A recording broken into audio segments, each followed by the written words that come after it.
Very good morning to all SY students. Uh, Today we are going to discuss about paper number 3, that is current trends in plant science. First, this year you have total 3 units as like same in first year. Each units are allotted to total 15 lectures. Uh, Unit number 1, that is pharmacognosy and phytochemistry. First युनिटमध्ये तुम्हाला फार्मॅक्नोसी आणि फायटोकेमिस्ट्री हा unit आहे. Second युनिटमध्ये forestry and economic botany आणि third युनिटमध्ये industry based plant product असे एकूण तुम्हाला 3 युनिट्स ह्या ठिकाणी आहेत. तर वन बाय वन आपण स्टडी करणार आहोत. आज आपण first unit that is pharmacognosy and phytochemistry start करणार आहोत. त्यामध्ये पहिला लेक्चर आपण बघणार आहोत ते म्हणजे इंट्रोडक्शन टू फार्मॅकोपिया. तर सेम तुम्हाला जसं की फर्स्ट इयरला एक्झाम होता 100 मार्क्सचा, ह्या वर्षीसुद्धा सेम 100 मार्क्सचा एक्झाम असणार. फर्स्ट ऑफ ऑल आपण आता डायरेक्टली बघूया आता introduction to pharmacopoeia pharmacognosy and फायटोकेमिस्ट्रीमध्ये. तर ह्यामध्ये वेगवेगळे पॉईंट्स आहेत. Introduction to pharmacopoeia, Indian pharmacopoeia, Indian herbal pharmacopoeia, Ayurvedic pharmacopoeia. त्यानंतर नेक्स्ट पॉईंट आहे study of monograph from pharmacopoeia. त्यानंतर नेक्स्ट आहे सेकंडरी मेटाबोलाइट्स, त्यामध्ये sources, properties, uses, adulterant, regional and seasonal variations. त्यानंतर अडल्ट्रंटमध्ये वेगवेगळे प्लांट्स आहेत तुम्हाला सराका अशोका, पॉलिअल्थिया लॉन्जिफोलिया. सराका अशोका म्हणजे अशोकाचं सीतेचा अशोक ज्याला मराठीमध्ये म्हणतात. पॉलिअल्थिया लॉन्जिफोलिया म्हणजे नॉर्मल जे अशोक जे उंच झाडासारखं वाढतो तो. त्यानंतर टर्मिला अर्जुना म्हणजे अर्जुनाचं झाड. तर टर्मिनाला टोमेंटोसा. त्यानंतर बगोपा मोनेरी म्हणजे ब्राह्मी. सेंटेला आसियाटिका ह्यालासुद्धा वेगळं ब्राह्मी म्हणतात, पण हे ॲक्च्युअल बगोपा मोनेरीचं ट्रू ब्राह्मी. ॲब्रस, त्यानंतर ग्लायसिरायझा, फायलेंथस, अमॅरस, भुयावळा असे वेगवेगळे प्लांट्स ह्या युनिट्समध्ये आपल्याला कवर करायचे. त्यामध्ये फर्स्ट आपण पॉईंट बघूया. आजचं जे लेक्चर आपण डिस्कस करणार आहोत ते म्हणजे introduction to pharmacopoeia. What is mean by pharmacognosy and what is the history, present status and future scope of pharmacognosy. तर पहिल्यांदा आपण will see the what is mean by pharmacognosy. As we know that when the man born the diseases born along with him.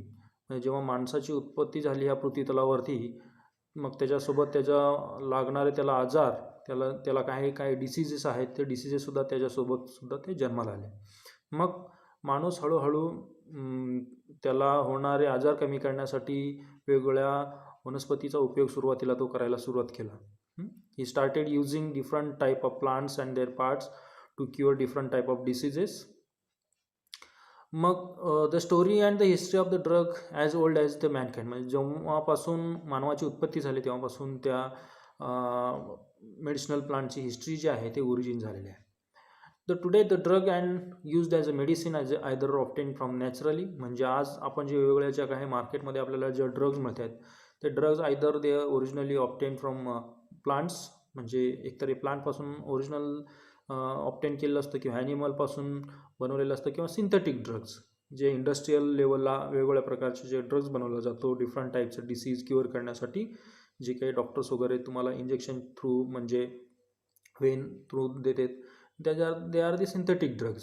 They are different टाईपचे drugs आपण मार्केटमध्ये available आहेत. ते R synthetic असेल, natural मध्ये प्लांट्स असतील किंवा animals असतील. तर अशा डिफरंट टाईपचे जे ड्रग्ज आहेत त्या ड्रग्जची ओरिजिन आज आपल्याला झालेले बघायला मिळते मॉडर्न जे काही फार्मॅक्नोसी आहे ते. तर in India knowledge of medicinal plant, जर भारतामध्ये जर मेडिसिनल प्लांट म्हणजे औषधी वनस्पतीबद्दल जर बोलायचं झालं तर भरपूर जुनं म्हणजे आपल्याला रेफरन्स या ठिकाणी मिळू शकतो. ते म्हणजे आयुर्वेदा सिस्टीममध्ये Ayurvedal medicinal properties of the plants in described लिटरेचरमध्ये आपल्याला डिटेलमध्ये मिळतो. फॉर एक्झाम्पल चरक संहिता जी आहे, ancient well known treatise Ayurveda त्याला म्हणतात, जे चरक संहिता आहे, तर त्याच्यामध्ये भरपूर तुम्हाला मोस्टली विथ प्लांट्स, ते प्लांट्सबद्दल म्हणजे प्लांट्सचे कुठले प्लांट्स हे आयुर्वेदिक प्लांट्स आहेत, त्याचे युजेस काय आहे हे इन डिटेल त्या चरक संहितामध्ये दिलेलं आहे. त्यानंतर सुश्रुत संहिता, विथ सुश्रुत संहितामध्ये आपल्याला सर्जरी पूर्वीच्या ऋषीमुनी जे आपण म्हणतो त्या सुश्रुत संहितामध्ये दिलेत की त्या सर्जरी कुठल्या टाईपच्या करायचे, तर सर्जरी करताना कुठल्या मेडिसिनल प्लांटचं त्या ठिकाणी यूज करायचे हे सुश्रुत संहितामध्ये दिलेलं आहे. हे म्हणजे हे जे काही 2 रेफरन्सेस आहेत म्हणजे चरक संहिता अँड सुश्रुत संहिता, they are the 2 references which have already some of the peoples have written the details description of the medicinal plant in these 2 reference book. Next point is in Egypt मध्ये the peoples were familiar with medicinal properties of the plants first. म्हणजे इजिप्तमध्ये सुद्धा, इंडियामध्येच नाही आहे, इजिप्तमध्ये सुद्धा आपल्याला reference मिळतो की मेडिसिनल प्लांट्स बद्दल त्यांना सुद्धा भरपूर असं नॉलेज होतं. मेडिसिनल प्लांट कुठले आहेत, मेडिसिनल ॲनिमल्स कुठले आहेत, त्यांचा उपयोग काय आहे. They were familiar with the human anatomy and had a knowledge of preserving dead bodies.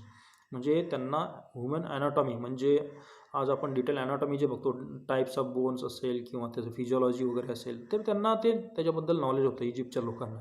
आणि सगळ्यात महत्त्वाचं म्हणजे जे डेड बॉडीज प्रिझर्वेशन कसं करायचं, how to preserve dead bodies, तर ते सुद्धा त्यांना नॉलेज होतं. तर हे जे काही डिस्क्रिप्शन आहे ॲनाटॉमी, ह्युमन ॲनाटॉमी आणि प्रिझर्वेशन ऑफ डेड बॉडीज, तर हे तुम्हाला पॅपिरस इबेरस ह्या पुस्तकामध्ये, papyrus Ebers in 1550 before Christ ह्या बुकमध्ये, ancient book found in one of the mummies, म्हणजे एका ममीमध्ये हा पुस्तक सापडलेलं आहे 1550 before Christ, dating back the 16th century before the Christ.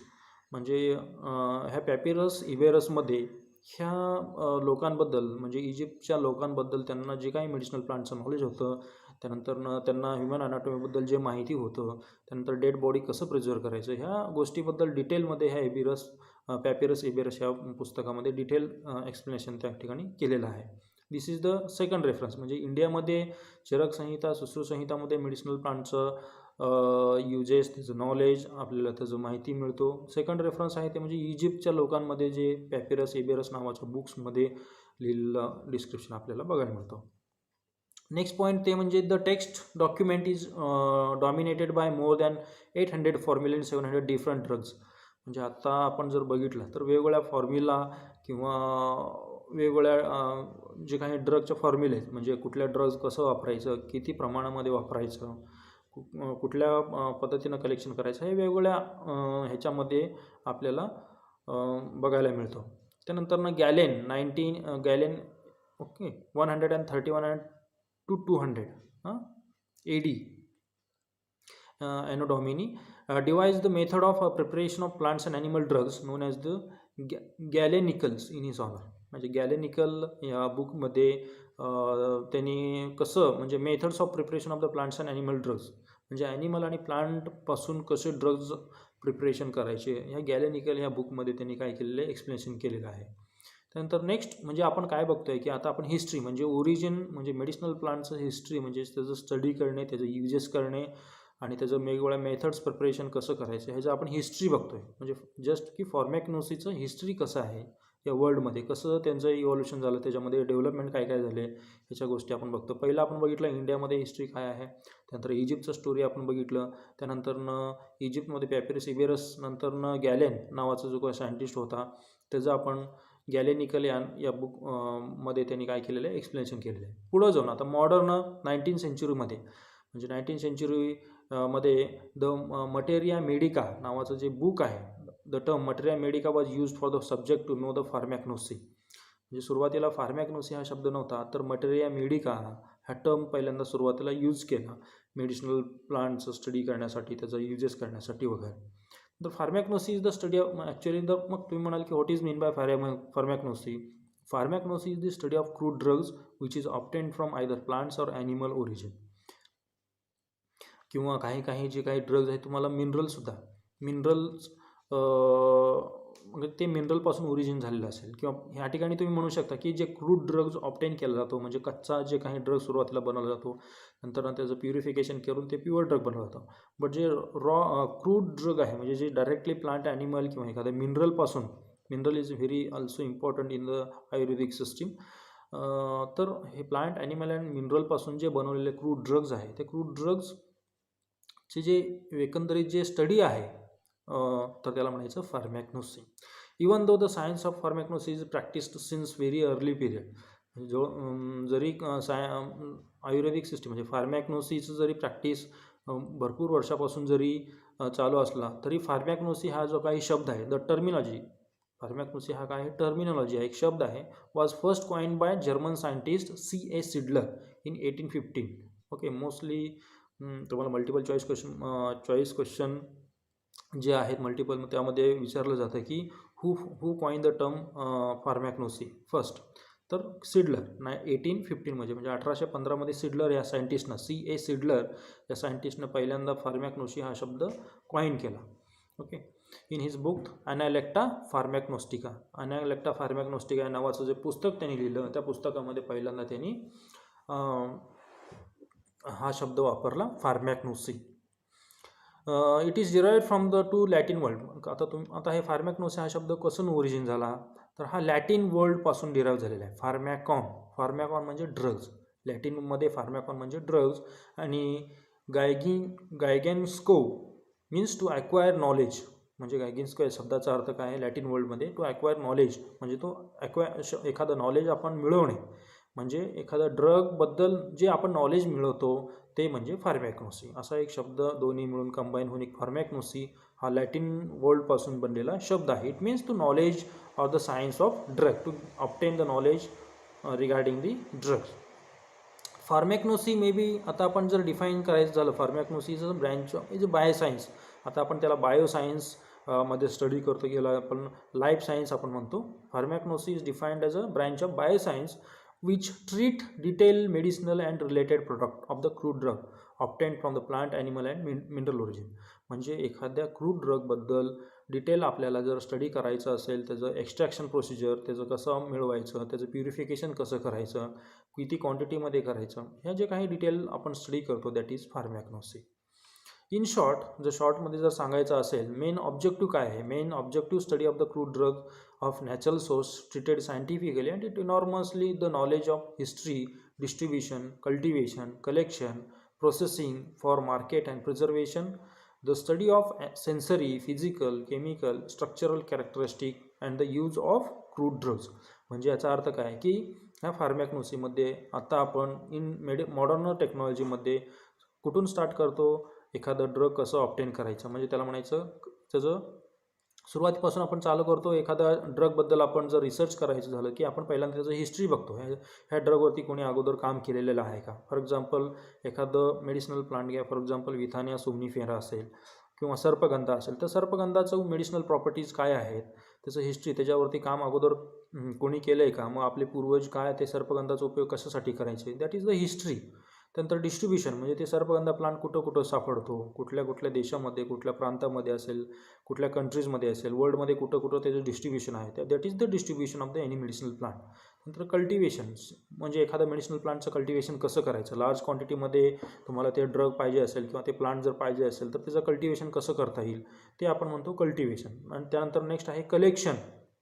सगळ्यात महत्त्वाचं आहे एखादं मेडिसिनल प्लांटची जे काही इफेक्ट म्हणजे चांगले रिझल्ट्स जे आहेत एखादं मेडिसिनल प्लांट्स वापरल्यानंतर हे सगळ्यात महत्त्वाचं आहे. कुठल्या स्टेजला कलेक्शन केलं पाहिजे, मेडिसिनल प्लांट कुठल्या स्टेजमध्ये कलेक्शन केलं पाहिजे, मॅच्युअर स्टेजमध्ये का इमॅच्युअर स्टेजमध्ये, हे सगळ्यात महत्त्वाचं आहे. कलेक्शन म्हणजे सुरुवातीला काय त्याचं डिस्ट्रीब्युशन कुठं आपण बघितलं, कल्टिवेशन कसं करायचं, कल्टिवेशन केल्यानंतर त्याचं कलेक्शन कसं करायचं, कुठल्या स्टेजमध्ये करायचं. त्यानंतर नेक्स्ट आहे कलेक्शन केल्यानंतर त्याचं प्रोसेसिंग केलं जातं, प्रोसेसिंग फॉर मार्केट म्हणजे मार्केटमध्ये सोल्ड करण्यासाठी त्याला क्लिनिंग करायचं असेल, त्याला चांगल्या पार्ट म्हणजे फॉर एक्झाम्पल तुम्ही रूट एखाद्या मेडिसिनल प्लांटचं तुम्हाला रूट हार्वेस्टिंग करायचं असेल, ओके, किंवा लीफ पाहिजे असेल तर ते प्युअर लीफ पाहिजे किंवा प्युअर रूट्स पाहिजे, त्याच्यामध्ये कुठल्याही पद्धतीचं भेसळ नको, त्याला म्हणायचं प्रोसेसिंग ऑफ मार्केट.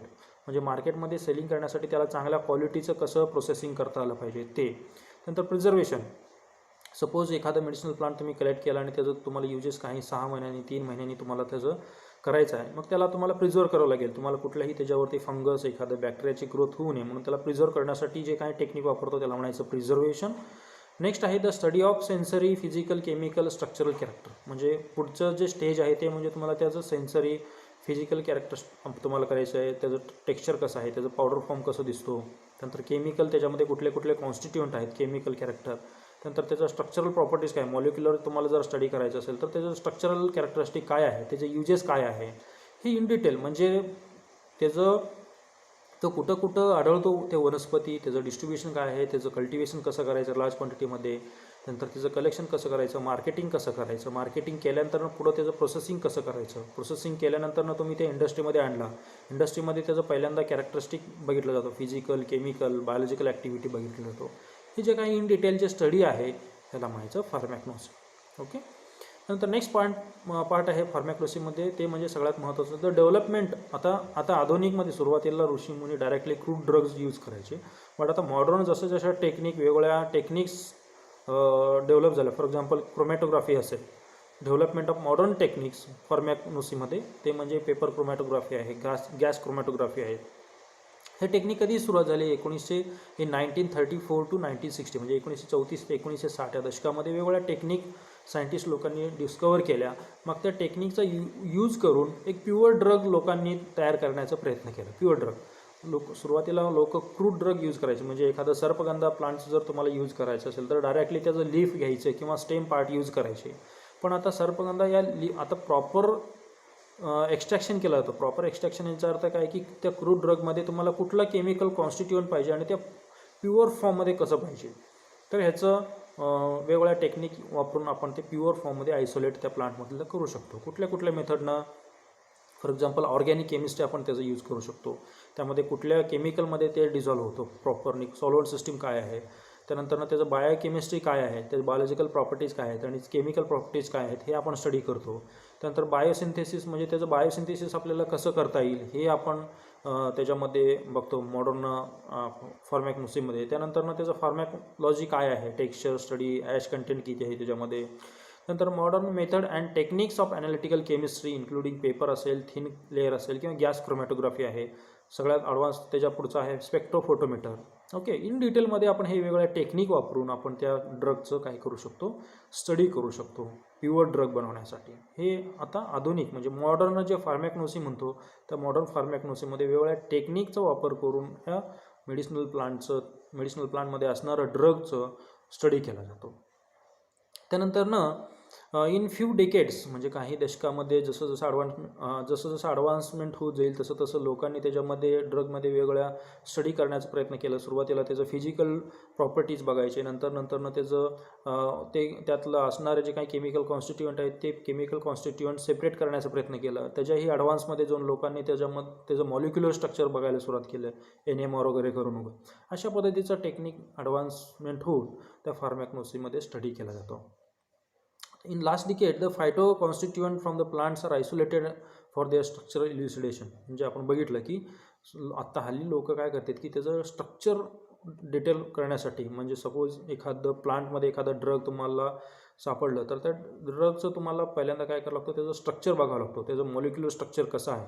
आणि त्या मॉलिक्युलर स्ट्रक्चर एखादं डिसीज झाला तर त्या डिसीज होणाऱ्या एखाद्या बॅक्टेरियल अगेन्स्ट हा स्ट्रक्चर काम करतो का, म्हणजे ह्या ड्रगमध्ये आयसोलेट केलेलं हे जे काही ड्रग आहे ते स्ट्रक्चरल स्टडी केल्यानंतर आपल्याला त्या डिसीज विरुद्ध एखाद्या अँटीबॉडीज आपल्याला तयार करता येतो. म्हणजे ड्रग्स जे आपण डेव्हलप करतो ते ड्रगचं मॉलिक्युलर स्ट्रक्चर माहिती असणं सगळ्यात महत्त्वाचं आहे.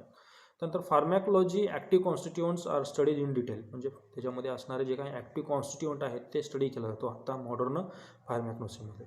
In recent year, because of the rapid development of phytochemistry and pharmacological testing method, new plant drugs finding their way into medicine as a purified phytochemical rather than a crude drugs. म्हणजे आत्ताच्या हल्ली वेगवेगळ्या technique आहेत. आपण मगाशी बोललो की paper chromatography हे सुरुवातीला वापरायचे, त्याच्यानंतर पुढं थिन लेअर क्रोमॅटोग्राफी आला, त्याच्या पुढं जाऊन गॅस क्रोमॅटोग्राफी आला, त्यानंतर स्पेक्ट्रोफोटोमीटर आले, त्यानंतर गॅस क्रोमॅटोग्राफी आली, त्याची HPLC आले, HPLC आहेत. वेगवेगळ्या टेक्निक्स आहेत. त्या टेक्निक्सचा यूज करून आज मॉडर्न जगामध्ये एखादं प्लांट्समधलं एखादं पर्टिक्युलर स्पेसिफिक ड्रग त्याचं आयसोलेट केलं जातं. त्या ड्रग आयसोलेट केल्यानंतर त्याचं मॉलिक्युलर स्ट्रक्चर स्टडी केला जातो, त्याचं केमिस्ट्री काय आहे, त्याचं मॉलिक्युलमध्ये असणारे जे काही ॲटम्स किती आहेत हे स्टडी केला जातो मॉलिक्युलर लेवलला. हे खूप महत्त्वाचं आहे मॉलिक्युलर लेवलला स्टडी करणं. कशासाठी? तर एखादं डिसीज असेल तर डिसीज कंट्रोल करण्यासाठी, त्याच्या अगेन्स्ट ड्रग बनवण्यासाठी मॉलिक्युलर स्टडी करणं खूप महत्त्वाचं आहे. तर अशा पद्धतीनं फार्मॅकॉनॉसी म्हणजे फार्मॅकॉनॉसीचं आज आपण काय बघितलं की today we have seen that how the pharmacognosy has evolved, म्हणजे त्याचं हिस्ट्री काय आहे. इन शॉर्टमध्ये हिस्ट्री आपण बघितलं. त्यानंतरनं त्याचे डेव्हलपमेंट कशी झाली, फार्मॅकॉनॉसी कोणी टर्म कॉइन केलं, C.A. सिडलर जर्मन सायंटिस्टनी. त्यानंतर आपण बघितलं की फार्मॅकॉनॉसी चा रेफरन्स कुठं मिळतो आणि त्याचा आपण हल्ली म्हणजे मॉडर्न फार्मॅकॉनॉसीमध्ये कुठल्या कुठल्या टेक्निक वापरून फार्मॅकॉनॉसीचा स्टडी केला जातो. तर नेक्स्ट पॉईंटमध्ये आपण ह्याचा नेक्स्ट पॉईंट बघूया, ते म्हणजे इंडियन फार्मॅकोपिया.